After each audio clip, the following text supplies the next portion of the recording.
پانی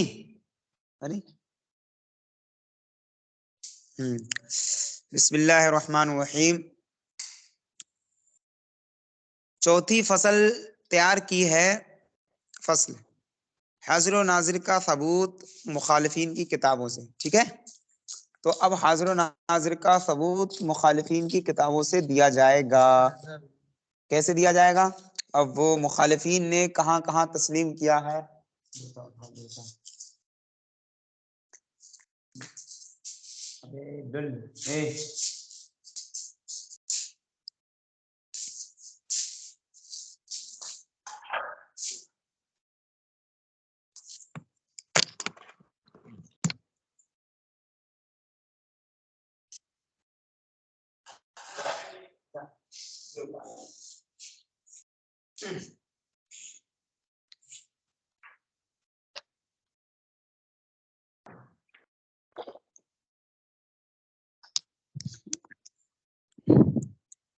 کہاں کہاں تسلیم کیا ہے وہ سب جمع کی جائیں گی باتیں ان کی.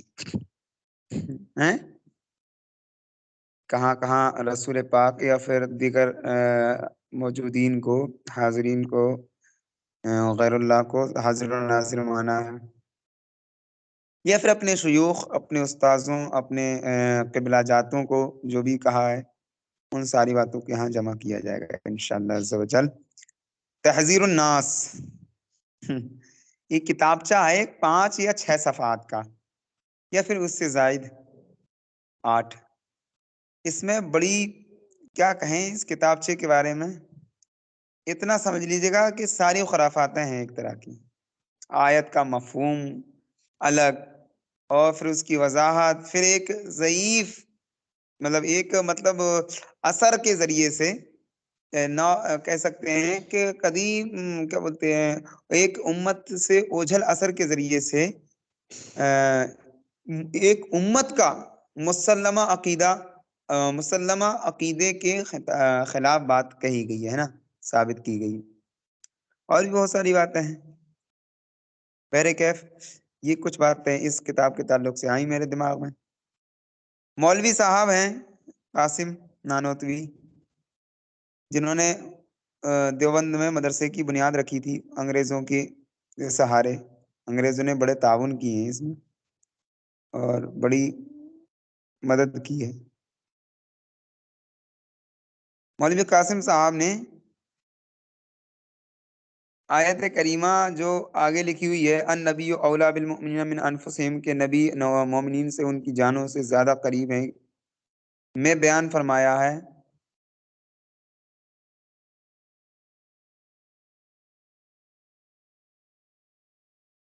کہ یہ جو من ہے نا، من مولوی صاحب کی بات کو میں بیان کر رہا ہوں، یہ جو من ہے نا، من کو دیکھیے گا تو یہ بات ثابت ہوتی ہے کہ رسول اکرم صلی اللہ علیہ وسلم کو اپنی امت کے ساتھ وہ قرب حاصل ہے کہ ان کی جانوں کو بھی ان کے ساتھ حاصل نہیں، یعنی لوگوں کو ان کی جانوں سے بھی جو قرب حاصل نہیں جو رسول پاک کو لوگوں سے قرب حاصل ہے، کیونکہ اولا بمعنی اقرب ہے. پھر اس کے بعد اسی طرح جب اس طالب علم نہیں اولا بمعنی اقرب ہے، اور اس کے ساتھ با کا صلہ آ رہا ہے نا، اور اقرب اس میں تفضیل ہے. الگ الگ طریقے سے اور اس نے ثابت کیا. صراط مستقیم، صراط مستقیم تیرے دین پاک کی وہ ضیاء نہیں اعلیٰ حضرت نے اس کتاب کا ذکر کیا ہے اپنے قصیدہ میں. کون سا قصیدہ؟ نظر کی چمن سے دو چار ہے، نہ چمن چمن ہی نثار ہے، اور جب اس کے گل کی بہار ہے کہ بہار بلبل زار ہے. اس والے قصیدے میں وہ ہے نا یہ دین پاک کی، یہ ہے دین کی تقویت اس کے گھر کہ ہے مستقیم صراط شر، جو شقی کے دل میں ہے گاؤ خر تو زبان پہ چوڑا چمار ہے. یہی شعر ہے، یہ ہے دین کی تقویت اس کے گھر. تقویت ایمان ہے نا کتاب کا نام، اشرف علی کی تقویت ایمان. تو فرمائی یہ ہے دین کی تقویت اس کے گھر، یہ ہے مستقیم صراط شر، جو شقی کے دل میں ہے گاؤ خر تو زبان پہ چوڑا چمار. تو ان ساری کتابوں کو اعلیٰ حضرت نے ذکر فرمایا اپنے قصیدے میں ہے نا. تو صراط مستقیم مولوی اسماعیل دہلوی کی ہے، یہ مولوی قاسم سے پہلے کا ہے نا. زمانہ تقریباً ہم ایک ہی ہے، ہم عصری ہے، تھوڑا سا آگے پیچھے ہے. اس کو شہید کر دیا تھا، مطلب انہوں نے پٹھانوں نے گھیر کر کے اور جو ہے شہید کر دیا، ایسا ماننا ہے ان کے ماننے والوں کا، کہ وہاں جہاد کرنے گئے تھے اور غیر مسلموں سے اس وقت مطلب جو ہے انگریزوں کے بابیلے بہت زیادہ تھے، تو لوگوں نے ان کو پکڑ کے کچھ الگ الگ باتیں بیان کی ہوں گی ایک مسلمہ امت کے عقیدے کے خلاف. تو انہوں نے کہا یہ تو بڑا غدار ہے، دین سے الگ راستہ اختیار کرتا ہے، جبکہ اللہ تعالیٰ صاف صاف فرماتا ہے وَمَن يَبْتَغِ غَيْرَ الْإِسْلَامِ دِينًا فَلَن يُقْبَلَ مِنْهُ. اسلام کے علاوہ اگر کوئی راستہ تلاش کر کے لاؤ گے تو آپ کے منہ پہ مار دیا جائے گا، مقبول نہیں ہوگا وہ. تو لوگوں نے جب اس کی باتیں سنی ہوں گی تو وہیں پر پکڑ کے ذبح کر دیا ہوگا. اعلیٰ حضرت نے فرمایا اسی کے تعلق سے کیا ہے، اسی قصیدے میں ایک شعر ہے، وہ مجھے بر وقت دماغ میں نہیں آ رہا ہے، دیکھو کہ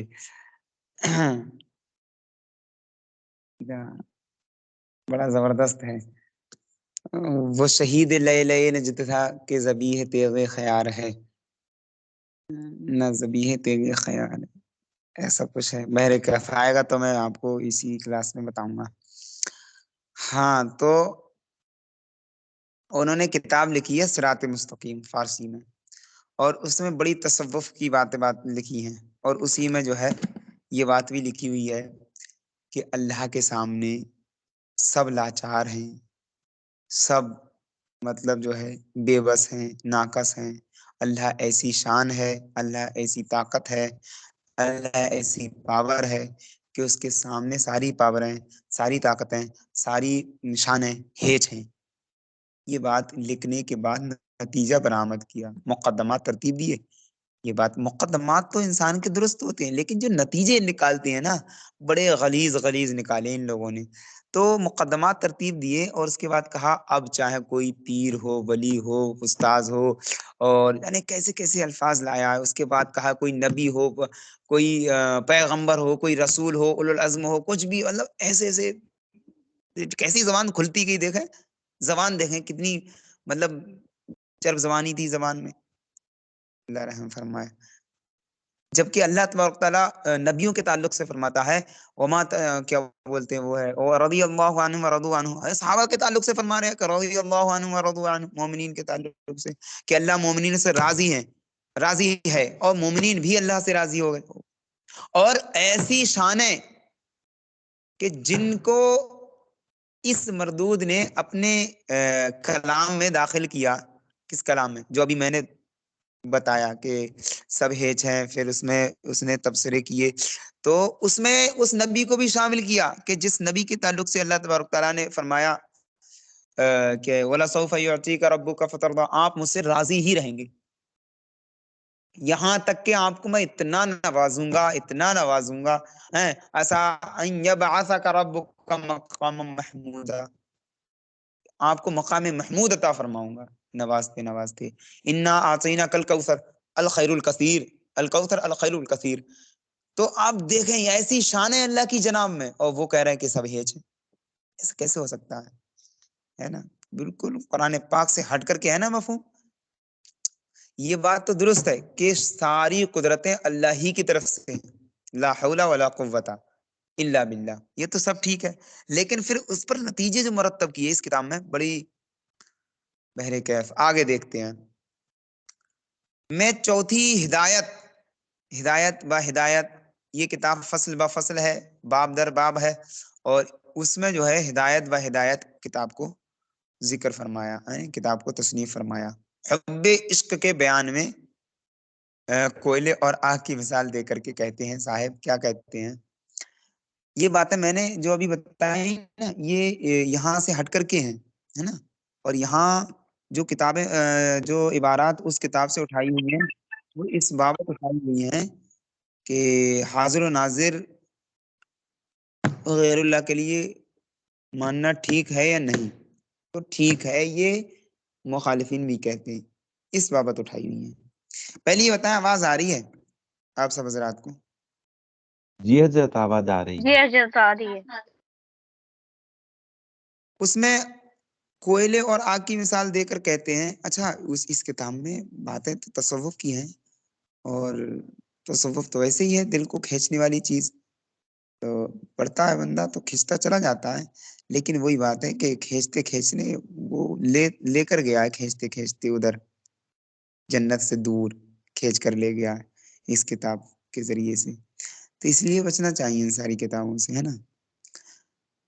اس میں کہتے ہیں کہ اسی طرح جب اس طالب علم کے نفس کامل کو رحمانی کوشش اور جذب کی موجیں احدیت کے دریاؤں کی تہ میں کھینچ لے جاتی ہیں، تو ان الحق اور لیس فی حبتی سوی اللہ، لیس فی حبتی سوی اللہ، لیس فی حبتی سوی اللہ، ان الحق میں ہی اللہ ہوں، اور لیس فی حبتی سوی اللہ میری محبت اللہ ہے، میری محبت اللہ ہے، ایسی صدایں نکلتی ہیں، ٹھیک ہے، آواز اس سے صادر ہونے لگتی ہے۔ آپ دیکھیں کتنی گاڑی اردو لکھی ہوئی ہے، اور مفہوم تو اتنا زبردست لکھا ہوا ہے، یہ تصوف کا ہے، اور یہ حدیث قدسی پڑھتا رہتا ہے وہ، کنتو سمعه الذي يسمعه وبصره الذي يبصر به ويده الذي يبطش بها، اور ایک اور روایت کی روح سے لے شأنہ الذی یتکلم بھی، یعنی کہ حدیث قدسی کا ترجمہ بڑا ہے کہ میں اس کی سماع ہو جاتا ہوں کہ جس کے ذریعے سے وہ سنتا ہے۔ اللہ فرماتا ہے حدیث قدسی کا مطلب ہوتا ہے کہ جس میں اللہ تعالیٰ کا فرمان ہو اور نبی آخر الزمان صلی اللہ علیہ وسلم جو ہے روایت کرتے ہوں، ٹھیک ہے، وہ حدیث قدسی ہوتی ہے۔ تو رسول پاک کو روایت کرتے ہیں، اللہ نے ارشاد فرمایا کہ جب کوئی بندہ مومن مجھ سے جو ہے بہت زیادہ میرا فرمانبردار ہو جاتا ہے، نیک بندہ ہو جاتا ہے، تو میں اس کی سماع بن جاتا ہوں، یعنی کہ اس کے کانوں کی قوت بن جاتا ہوں، ٹھیک ہے،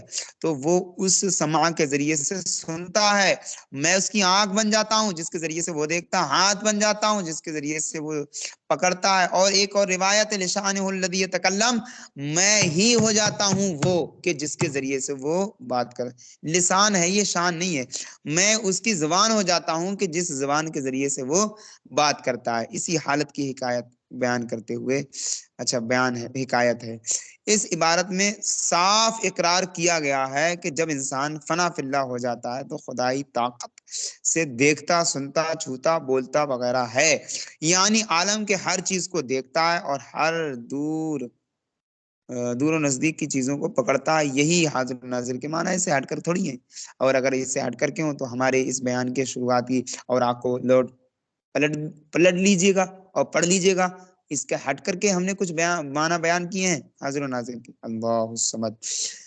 اور جب معمولی انسان فنا فی اللہ ہو کر کے اس درجے میں پہنچ جائیں تو سید الانس والجان علیہ الصلوۃ والسلام سے بڑھ کر فنا فی اللہ کون ہو سکتا ہے بھلا، کہ ساری خدائی اللہ تعالیٰ کی رسول پاک کے ہی سبب ہے نا، بدرجہ اولا رسول پاک ہی حاضر ناظر ہوئے نا۔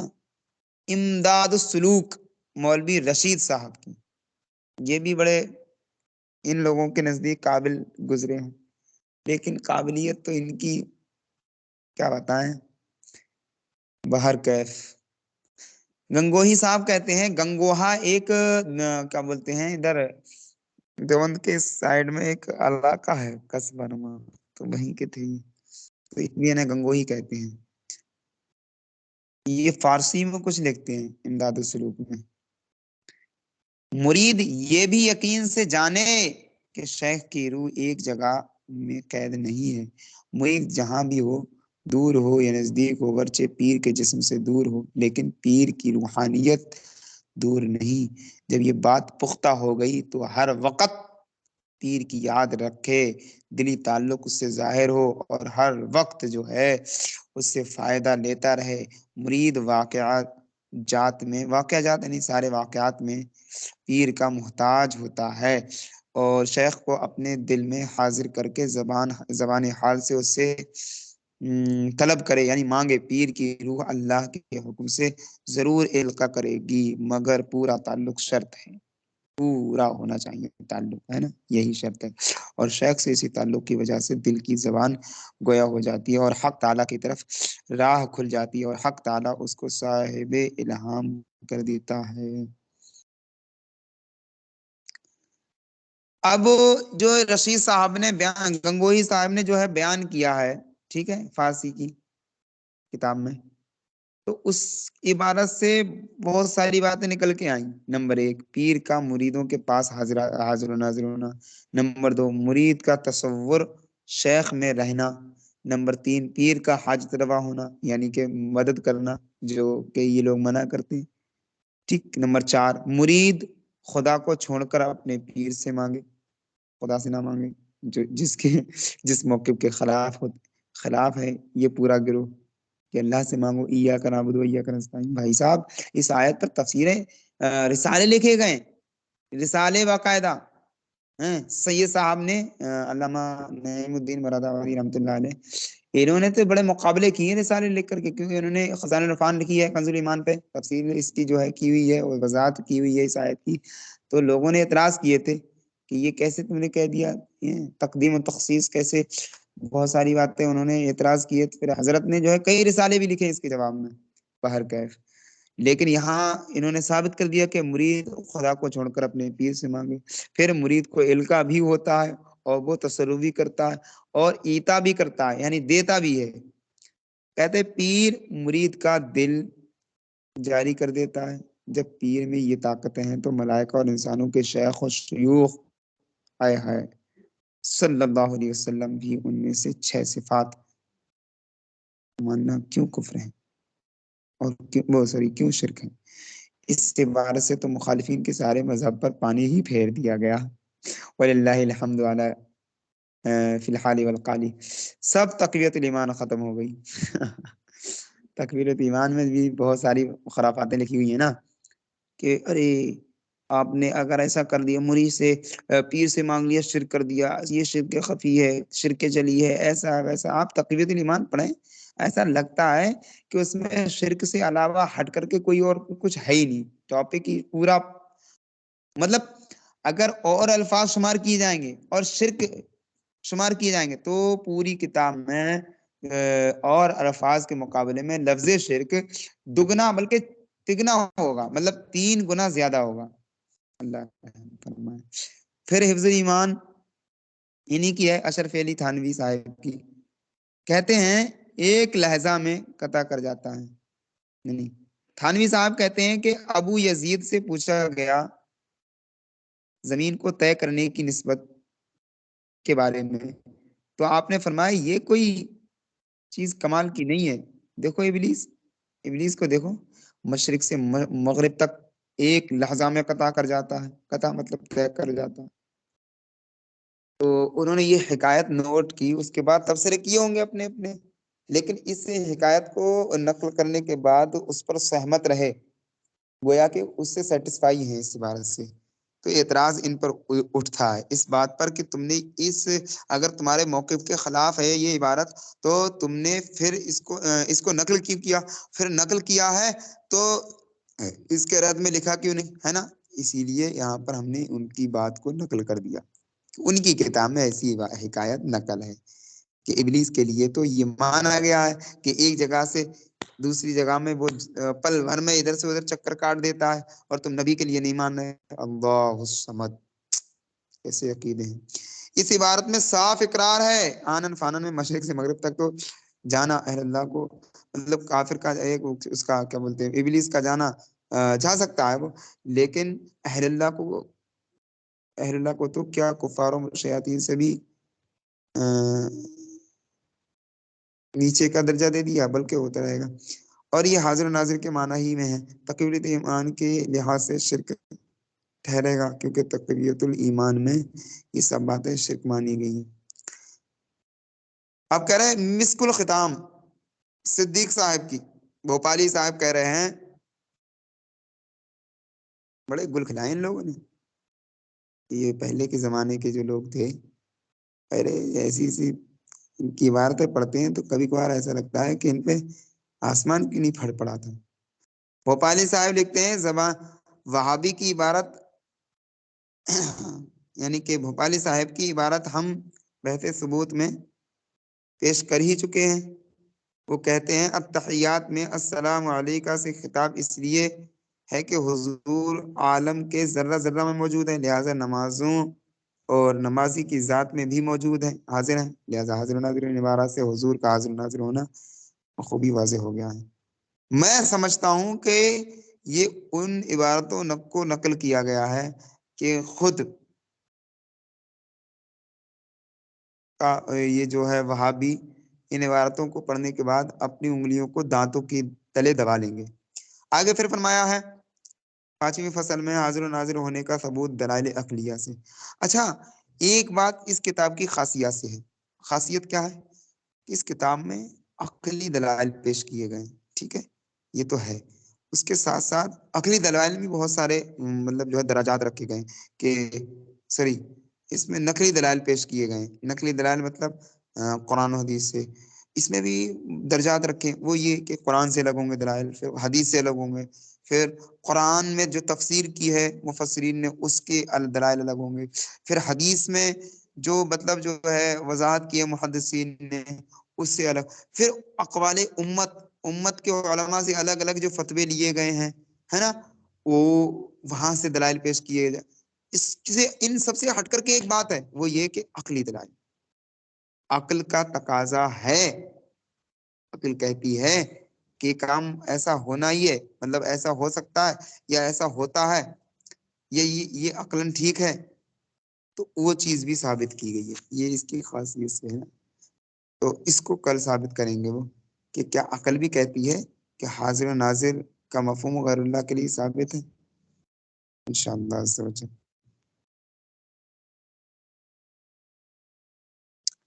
کسی کو